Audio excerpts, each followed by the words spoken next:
तो पिछले एपिसोड में हमने देखा था कि ली वांग वान ज़ेंग और जाओ सुआन के साथ एक सीक्रेट रैलम को एक्सप्लोर करने के लिए जा ही रहा होता है कि तभी उसके जियून पैलेस के ऊपर एक लड़की अटैक कर देती है और अब वह जियून पैलेस के सभी डिसाइपल्स को काफी बुरी तरीके से मारने लगती है। तो देखते ही ली वांग अपनी ही जगह पर रुक जाता है। अब ली वांग को देखते ही वह लड़की आगे आते हुए बोलती है, तुम्हारी वजह से सोंग बाली मेरे हाथों से निकल गया। मैं पिछले कई महीनों से सोंग बाली को ढूंढ रही थी, पर तुमने सोंग बाली को वैनचाओ सेक्ट से भगा दिया।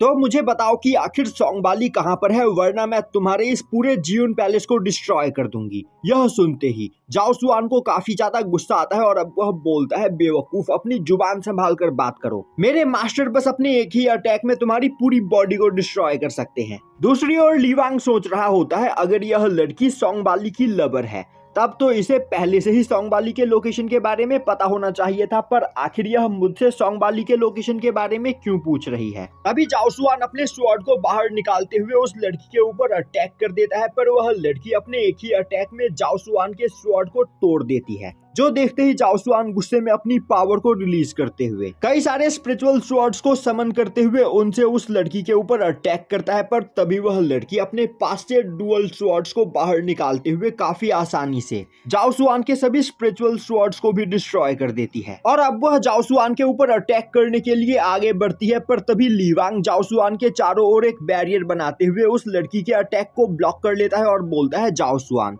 तुम अभी इंजर्ड हो तो तुम्हें यहाँ पर इस तरह बिना सोचे समझे फाइट नहीं करनी चाहिए। तभी वह लड़की ली वांग की ओर अपना स्वॉर्ड पॉइंट करते हुए बोलती है, अगर तुम यहाँ पर जिंदा रहना चाहते हो तो सोंग बाली के लोकेशन के बारे में मुझे बता दो, वरना मैं तुम्हारे साथ साथ यहाँ पर मौजूद तुम्हारे सभी डिसाइपल्स को भी जान से मार दूंगी। अब यह सुनते ही ली वांग सोचने लगता है, इस लड़की की कल्टीवेशन अभी बहुत ही ज्यादा कम है, इसके बावजूद इसे लग रहा है कि यह पूरे जियून पैलेस को डिस्ट्रॉय कर सकती है। और अब ली वांग आगे बढ़ते हुए बोलता है, तुम यहाँ पर सोंग बाली से मिलने के लिए बहुत ही ज्यादा बेचैन हो, तो क्या मैं जान सकता हूँ कि आखिर तुम्हें सोंग बाली से क्या काम है। यह सुनते ही वह लड़की परेशान हो जाती है और बोलती है, इससे तुम्हारा कुछ भी लेना देना नहीं। अभी वान ज़ेंग आगे आते हुए बोलती है, क्या सोंग बाली ने यहाँ पर तुम्हारे साथ कुछ गलत किया है, हमें बताओ, हम यहाँ पर तुम्हारी मदद कर सकते हैं।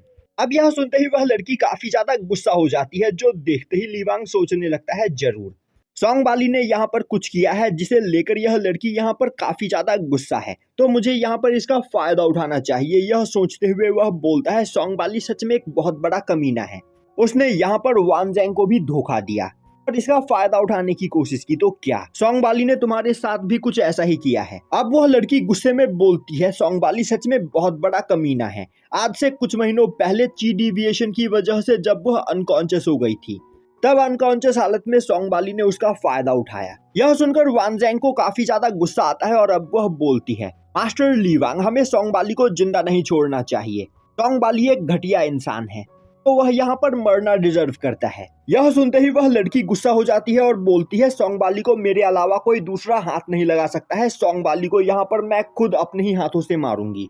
तो जल्दी से सोंग बाली के लोकेशन के बारे में मुझे बता दो, वरना मैं तुम्हारे इस पूरे जिन्यू पैलेस को डिस्ट्रॉय कर दूंगी। तभी ली वांग के पास एक सिस्टम नोटिफिकेशन आता है, जिसमें सिस्टम उसे दो ऑप्शन देते हुए बोलती है, या तो ली वांग प्यार से सोंग बाली की लोकेशन इस लड़की को दे दे, या फिर वह इस जगह पर इस लड़की का घमंड तोड़े, क्योंकि यह लड़की जब से यहाँ पर आई है काफी ज्यादा बकवास किए चली जा रही है। अब यह सुनते ही ली वांग बोलता है, दुश्मन का दुश्मन दोस्त होता है, और तो और मैं इतनी ज्यादा खूबसूरत लड़की को बेइज्जत नहीं करना चाहता हूँ। अब ली वांग यह सब कुछ सोच ही रहा होता है कि तभी वह लड़की ली वांग के ऊपर अटैक कर देती है, जो देखते ही ली वांग का मूड उस जगह पर पूरी तरीके से बदल जाता है और अब वह उस लड़की के ऊपर काफी खतरनाक ग्रेविटेशनल फोर्स डालते हुए बोलता है, मैं इतनी देर से यहाँ पर तुमसे प्यार से बात कर रहा हूँ, पर पता नहीं तुम्हें यहाँ पर किस बात का घमंड है। तभी वह लड़की गुस्से में चिल्लाते हुए बोलती है, वह अपर वर्ल्ड के स्पिरिट स्नेक क्लैन से बिलोंग करती है, और अगर ली वांग ने उसे यहाँ पर मारने की कोशिश की तो वह जिंदा नहीं बचेगा। यह सुनते ही ली वांग हंसते हुए बोलने लगता है, तो तुम अपर वर्ल्ड से आई हुई एक कल्टीवेटर हो। यह बोलते हुए वह जोर जोर से हंसने लगता है, जो देखते ही वह लड़की समझ जाती है कि ली वांग भी अपर वर्ल्ड का कल्टीवेटर है। तभी जाओ सुआन आगे आते हुए बोलता है, तुम्हारे सामने जो पर्सन खड़ा है यह अपर वर्ल्ड के एंशिएंट ली फैमिली का यंग मास्टर है। जो सुनते ही वह लड़की और भी ज्यादा डर जाती है। तभी ली वांग बोलता है, तो क्या अभी भी तुम्हें लग रहा है कि अगर मैं तुम्हें यहाँ पर जान से मार दूं तो तुम्हारे फैमिली के मेंबर्स मेरा यहाँ पर कुछ बिगाड़ पाएंगे। यह बोलते हुए वह उस लड़की के ऊपर अटैक कर देता है, पर तभी वह लड़की ली वांग से माफी मांगते हुए बोलती है, यंग मास्टर प्लीज मुझे माफ कर दीजिए, मुझसे यहाँ पर बहुत बड़ी गलती हो गई। अब यह सुनते ही ली वांग अपने अटैक को रोक देता है। तभी सिस्टम ली वांग को बताती है कि ली वांग ने यहाँ पर सेकंड ऑप्शन को चुनते हुए इस लड़की की सभी लोगों के सामने बेइज्जती की और इसे इसकी औकात दिखा दी, जिससे ली वांग को 200 लाइफ पॉइंट मिलते हैं। साथ ही साथ उस लड़की की सभी इंफॉर्मेशन वहां पर सिस्टम पैनल के ऊपर अपीयर हो जाती है और अब ली वांग को पता चलता है कि इस लड़की का नाम साओमी है और इसकी बॉडी के अंदर 2 सोल्स है, जिसमें से एक soul 5 colour sky devouring python Medusa है। और आज से कुछ महीनों पहले साओमी ने अपनी बॉडी के अंदर मौजूद मेडुसा स्पिरिट को रिफाइन करके अपनी पावर को बढ़ाने की कोशिश की, पर मेडुसा एक बहुत ही ज्यादा पावरफुल डेमोनिक स्नेक है जिसे रिफाइन करने में वह फेल हो गई, जिसके बाद उसे ची डिविएशन का सामना करना पड़ा। साथ ही साथ अपने कल्टीवेशन में फेल होने की वजह से वह सीधा मॉर्टल वर्ल्ड में आ गिरी और ची डिविएशन की वजह से जब साओमी अनकॉन्शियस थी उसी दौरान उसके पास सोंगबाली आ पहुंचा और उसने साओमी के अनकॉन्शियस होने का फायदा उठाया। अब यह सुनकर ली वांग को काफी ज्यादा अजीब लगता है और अब वह बोलने लगता है, सोंगबाली इस कहानी का हीरो है, पर आखिर कौन सा हीरो इस तरह का घटिया काम करता है। दूसरी ओर मेडुसा साओमी से बोल रही होती है, साओमी तुम्हें यह बेइज्जती सहने की कोई जरूरत नहीं, तुम बस अपनी बॉडी के ऊपर मुझे कंट्रोल करने दो, मैं इस जगह पर मौजूद सभी लोगों को जान से मार दूंगी। पर साओमी उसके ऑफर को रिजेक्ट कर देती है। दूसरी ओर ली वांग यह सब कुछ देख पा रहा होता है और अब वह सोचने लगता है, नॉर्मली जब भी किसी बॉडी के अंदर 2 सोल होते हैं वह दोनों सोल आपस में मिलकर काम करते हैं, पर साओमी के केस में ऐसा कुछ भी नहीं है। यहाँ पर मेडुसा साओमी का फायदा उठाते हुए उसकी बॉडी के ऊपर कंट्रोल करना चाहती है और साओमी मेडुसा की सोल को रिफाइन करते हुए अपनी पावर को बढ़ाना चाहती है। यह दोनों बस यहाँ पर अपने फायदे के बारे में सोच रहे हैं, तो मुझे इसका फायदा उठाना चाहिए। और अब ली वांग आगे आते हुए बोलता है, अगर मैं तुम्हें सोंगबाली की लोकेशन यहाँ पर दे देता हूँ तो आखिर तुम सोंगबाली के साथ क्या करोगी। साओमी बोलती है, सोंगबाली को देखते ही वह उसका सिर धड़ से अलग कर देगी। ली वांग हंसते हुए बोलता है, क्या तुम्हें सच में लगता है कि तुम सोंगबाली को जान से मार सकती हो। साओमी बोलती है, आज से पहले भी उसने कई बार सोंगबाली को जान से मारने की कोशिश की है, पर हर बार पता नहीं कैसे वह उसके अटैक्स को ब्लॉक करने में कामयाब हो जाता है और अपनी जान बचाकर वहां से भाग निकलता है, पर इस बार वह सोंगबाली को जिंदा नहीं छोड़ेगी। अब यह सुनते ही ली वांग उसे सोंगबाली की लोकेशन दे देता है और अब साओमी उस लोकेशन को लेकर वहां से जाने लगती है। वहीं पर वह मन ही मन सोच रही होती है, एक बार मैं बस मेडुसा स्पिरिट को यहाँ पर रिफाइन कर लूं, जिसके बाद मैं ली वांग से अपनी आज की इस बेइज्जती का बदला जरूर लूंगी। साओमी के वहां से जाते ही जाओसुआन आगे आते हुए बोलता है, मास्टर आपने इस लड़की को सोंगबाली की लोकेशन देकर सच में यहाँ पर काफी अच्छा काम किया है, तो अब हमें यहाँ पर सोंगबाली के बारे में सोचकर परेशान होने की कोई जरूरत नहीं, साओमी सोंगबाली को ठिकाने लगा देगी। यह सुनते ही ली वांग हंसते हुए बोलता है, क्या तुम्हें सच में लगता है कि साओमी यहाँ पर सोंगबाली को जान से मार सकती है? मुझे ऐसा नहीं लगता। और अब ली वांग जाओसुआन को वहां पर फ्लाइंग शिप तैयार करने के लिए बोलता है, जिस पर बैठकर वह सीक्रेट रैलम तक जा सके।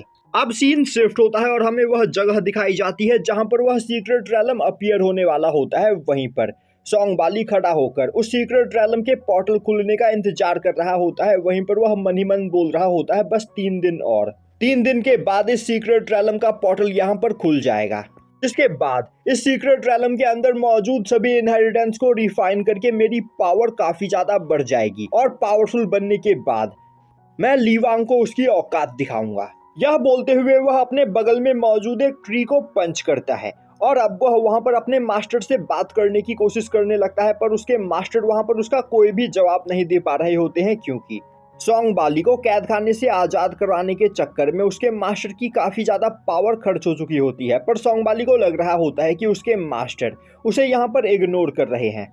तभी अचानक से सोंगबाली के सिर के ऊपर एक फल आकर गिरता है, जिससे वह वहां पर काफी ज्यादा इंजर्ड हो जाता है और बोलने लगता है, जब किस्मत खराब हो तो एक मामूली से फल से भी तुम्हें यहाँ पर चोट लग सकती है। और अब वह जैसे ही उस फल को उठाने के लिए आगे बढ़ता है, उस फल के अंदर से वॉइड सुप्रीम का इनहेरिटेंस बाहर निकलता है, जिसे देखते ही सोंगबाली के होश उड़ जाते हैं और अब वह हंसते हुए बोलने लगता है, मेरी किस्मत अब इस जगह पर बदलने वाली है, मेरा बैड लक अब यहाँ पर खत्म हुआ। इस वॉइड सुप्रीम के इनहेरिटेंस को पाने के बाद मेरा सामना इस जगह पर कोई भी नहीं कर पाएगा। तभी एक पर्सन हंसते हुए बोलता है, क्या तुम्हें सच में ऐसा लग रहा है कि तुम इतने ज्यादा लकी हो कि तुम्हें एक मामूली से फल के अंदर एंशिएंट सुप्रीम का इनहेरिटेंस मिल जाएगा?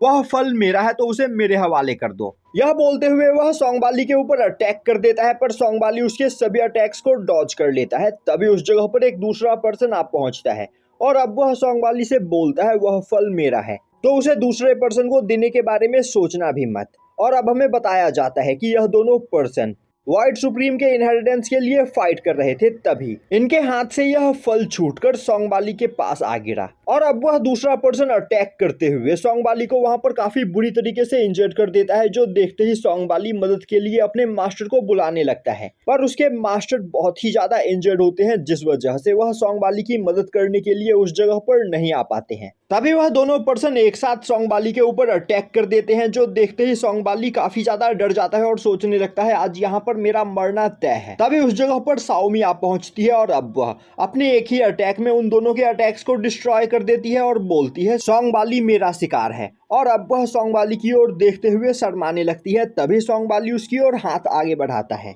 अब साओमी सोंगबाली को उस जगह पर खड़ा करती है और अब वह एक ही अटैक में अपने सामने मौजूद दोनों पर्सन को जान से मार देती है। अब सीन शिफ्ट होता है और हमें दिखाया जाता है कि ली वांग अपने फ्लाइंग शिप पर बैठकर उस सीक्रेट रैलम की ओर आराम से जा रहा होता है। तभी सिस्टम उसे नोटिफाई करती है कि साओमी और सोंगबाली इस जगह पर आपस में मिल चुके हैं और वह दोनों यहाँ पर एक साथ मिलकर काम कर रहे हैं। यह सुनते ही ली वांग मन ही मन सोचने लगता है, मुझे स्टार्टिंग से ही पता था कि ऐसा कुछ होने वाला है। किसी भी हीरो और हीरोइन की जर्नी इसी तरह स्टार्ट होती है, जिसमें हीरोइन हमेशा हीरो से नफरत करती है, पर जब उनकी लाइफ में विलन की एंट्री होती है, वह दोनों एक दूसरे को एक्सेप्ट कर लेते हैं और मिलकर काम करना स्टार्ट कर देते हैं। कोई बात नहीं, मैं पर्सनली सोंगबाली को यहाँ पर ठिकाने लगाऊंगा। और यहीं पर यह एपिसोड खत्म हो जाता है।